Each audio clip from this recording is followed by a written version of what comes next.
Hello student, I am Jilajit Yadav. Yesterday I was learned Brownian movement and I was explained about Brownian movement. Brownian movement was discovered by the scientist Robert Brown in 1827. Brownian movement means the zigzag motion of the colloidal particle in the container is known as Brownian movement. But why? Brownian movement is why caused. Cause of Brownian movement. The Brownian movement has been explained to be due to the unbalanced bombardment of the particle by the molecules of the dispersion medium. The molecules of the dispersion medium are constantly colliding with the particles of the dispersed phase. कह रहा है The Brownian movement has been explained to be due to the unbalanced bombardment. जो unbalance bombardment यानी लगातार एक दूसरे पर टकराते रहते हैं, बम्बार्डमेंट होती रहती है, अनबैलेंस बम्बार्डमेंट डिस्पर्सन मीडियम के पार्टिकल की डिस्पर्स फेज के पार्टिकल पर, तब ब्राउनियन मूवमेंट होता है। होता क्या है कि जब वो अनबैलेंस बम्बार्डमेंट होती है तो डिस्पर्सन मीडियम के जो पार्टिकल हैं वो डिस्पर्स फेज के पार्टिकल से जाके कोलाइड करते हैं, टकराते हैं, तो to and fro zig zag motion करने लगते हैं और जिग जैग मोशन करने से जो है ब्राउनियन मूवमेंट पैदा होती है। The impact of the dispersion medium particles are unequal thus causing a zig zag motion of the disperse phase particle. यानी जो डिस्पर्सन मीडियम के पार्टिकल होते हैं, सबकी जो बम्बार्डमेंट है, जो सबका कोलिजन है, वह सेम नहीं होता है और इक्वल भी नहीं होता है। तो वह क्या होता है? अनइक्वल होता है। अनइक्वल होने का मतलब कोई तेज़ी से टकरा जाता है, कोई धीरे से टकरा जाता है। तो इसलिए जो है उनका जो है कोई जो है लेफ़्ट से टकरा रहा है तो कोई जो है राइट से टकरा रहा है, तो इसलिए उनकी जो मूवमेंट है वो जिग जैग हो जाती है। कैसी हो जाती है?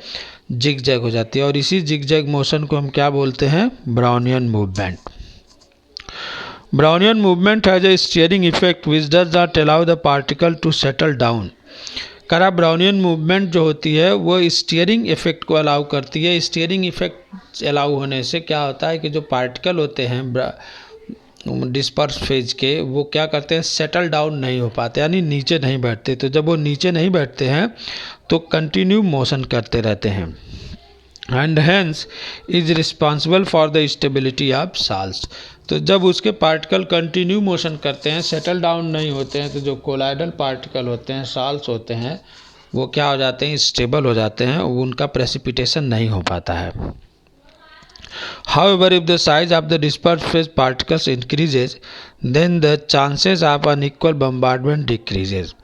अगर कह रहा है कि कोलाइडल पार्टिकल की जो साइज़ है डिस्पर्स फेज की, कोलाइड पार्टिकल में जो डिस्पर्स फेज हैं उनके पार्टिकल की जो साइज़ है, अगर वो इंक्रीज करने लगे, बढ़ने लगे, तो उनकी जो बम्बार्डमेंट है, अनइक्वल बम्बार्डमेंट, वो डिक्रीज होने लगेगी। इसका मतलब क्या हुआ कि फिर जब वो साइज़ बड़ी होने लगेगी तो अनइक्वालिटी कम होगी, यानी उनमें इक्वालिटी आने लगेगी, और इक्वालिटी आने लगेगी तो कोलाइडल सॉल्यूशन जो है वह सेटल डाउन, उसमें डिस्पर्स फेज सेटल डाउन होने लगेंगे, इसलिए उनकी स्टेबिलिटी क्या हो जाएगी? डिक्रीज करने लगेगी। बात समझ में आई? कह रहा है कि जो ब्राउनियन मूवमेंट है उसमें स्टीयरिंग इफेक्ट होती है। स्टीयरिंग इफेक्ट होने का मतलब यह होता है कि वह अपने पार्टिकल्स को सेटल डाउन होने की परमिशन नहीं देती, यानी कि वो सेटल डाउन नहीं होते हैं। लेकिन जो है कह रहा है कि अगर हम डिस्पर्स फेज के पार्टिकल की साइज़ इंक्रीज करते जाएं, उसकी साइज़ को हम बढ़ाते जाएं, तो जो अनइक्वालिटी है वो डिक्रीज होने लगेगी। तो जब अनइक्वालिटी डिक्रीज होने लगेगी तो इसका मतलब यह है कि वह सेम इक्वल बम्बार्डमेंट करने लगेंगे, और इक्वल बम्बार्डमेंट करेंगे तो जो पार्टिकल है वो सेटल डाउन होने लगेगी। इसलिए हमने कल बताया भी था कि जो पार्टिकल्स जब डिस्पर्स फेज के बड़े होते हैं, लार्जर होते हैं कोलाइड सॉल्यूशन में, तो कोलाइड वो सेटल डाउन होते हैं, लेकिन बहुत स्लोली होते हैं, इसलिए उनका जो है स्टेबिलिटी धीरे धीरे डिक्रीज करने लगती है। नेक्स्ट टॉपिक है importance of Brownian motion. Number 1, Brownian movement provides a direct demonstration of the ceaseless motion of molecules as postulated by kinetic theory. कह रहा है कि ब्राउनियन मोशन जो है वह क्या करती है सीजलेस मोशन प्रोवाइड करती है, जैसा कि जो है काइनेटिक थियरी में बताया गया है। काइनेटिक थियरी ये कहती है कि सभी पार्टिकल जो है डायनेमिक होते हैं, चलते रहते हैं। तो वही वो कह रहा है कि ब्राउनियन मोशन इस बात को प्रूव करती है।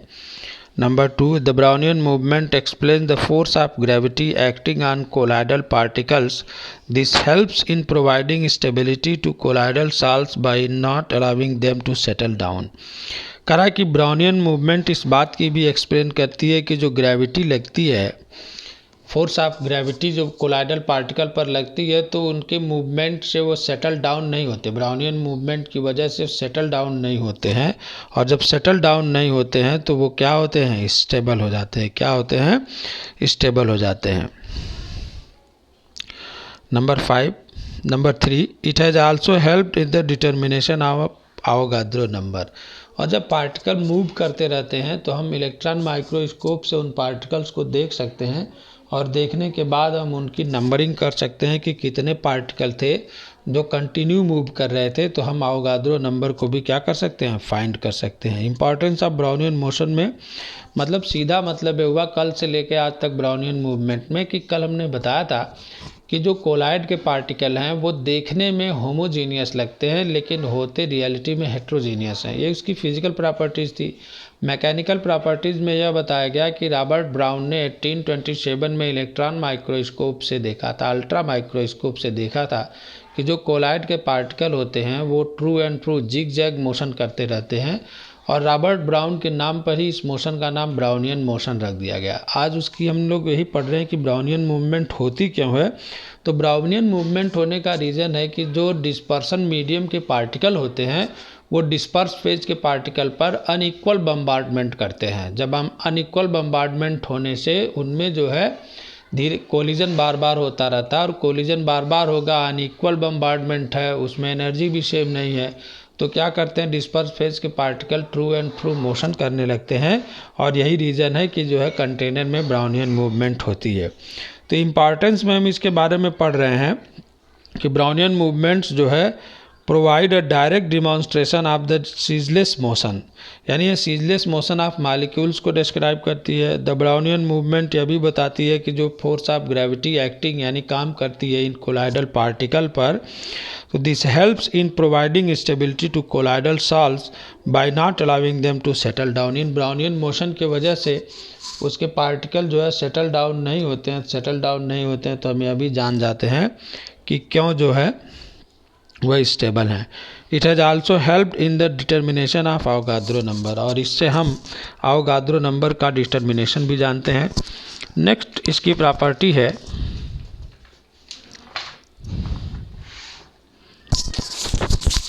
Optical properties. ऑप्टिकल प्रॉपर्टीज़ की डिस्कवरी किया था टिंडल नाम के साइंटिस्ट ने, इसलिए इसको टिंडल इफेक्ट के नाम से भी जानते हैं। इसमें उसने क्या बताया था कि the phenomenon of scattering of light by colloidal particles as a result of which the path of the beam becomes visible is called Tyndall effect.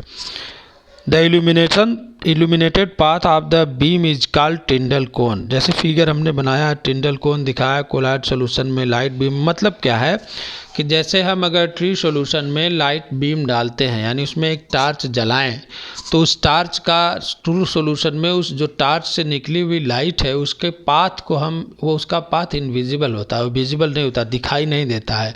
इसका रीज़न यह है कि जो ट्रू सॉल्यूशन है वो लाइट को स्कैटर नहीं कर पाता। जब तक लाइट स्कैटर नहीं होगी उसका पाथ हमको विजुअलाइज नहीं होगा। लेकिन जैसे ही हम कोलाइडल सॉल्यूशन में वही टार्च की बीम जलाते हैं, वही टार्च की लाइट जाती है, तो हमको जो है पाथ जो है लाइट की क्या करती है, दिखती है। और लाइट का पाथ दिखता है, एक कोन की तरह दिखता है। उस कोन को हम टिंडल कोन बोलते हैं। जैसे घरों में हम अपने देखते हैं छोटे छोटे होल्स होते हैं, उन होल से जब सनलाइट आती है तो उसमें डस्ट दिखाई देते हैं।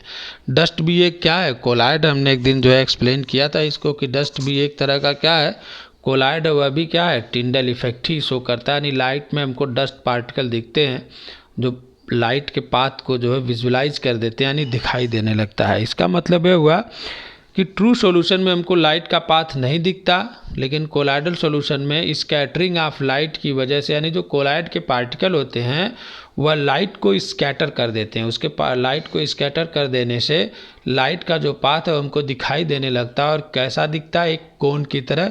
उस कोन को हम बोलते हैं टिंडल कोन, और इस इफेक्ट को हम लोग बोलते हैं टिंडल इफेक्ट।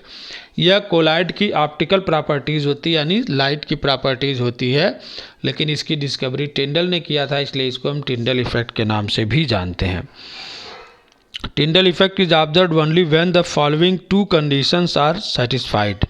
कौन कौन सी? नंबर 1, कह रहा the diameter of the disperse phase particles is not much smaller than the wavelength of light used. कह रहा है कि जो डिस्पर्स फेज है कोलाइडल पार्टिकल के, उसमें जो है जो उसके डायमीटर है डिस्पर्स फेज के पार्टिकल्स के, वे जो है उस लाइट के वेवलेंथ से छोटे नहीं होने चाहिए जो लाइट हम उसमें भेज रहे हैं, स्कैटर कर रहे हैं। नंबर 2 कह रहा है कि the refractive indices of the disperse phase and the dispersion medium are largely in magnitude. कह रहा है रिफ्रैक्टिव इंडेक्स जो है disperse phase and in the dispersion medium are largely in magnitude, यानी रिफ्रैक्टिव इंडेक्स की वैल्यू भी क्या होनी चाहिए? ज़्यादा होनी चाहिए, तभी हमको जो है ये ऑप्टिकल प्रॉपर्टीज़ कोलाइडल सॉल्यूशन की दिखेगी, अदरवाइज दिखेगी नहीं।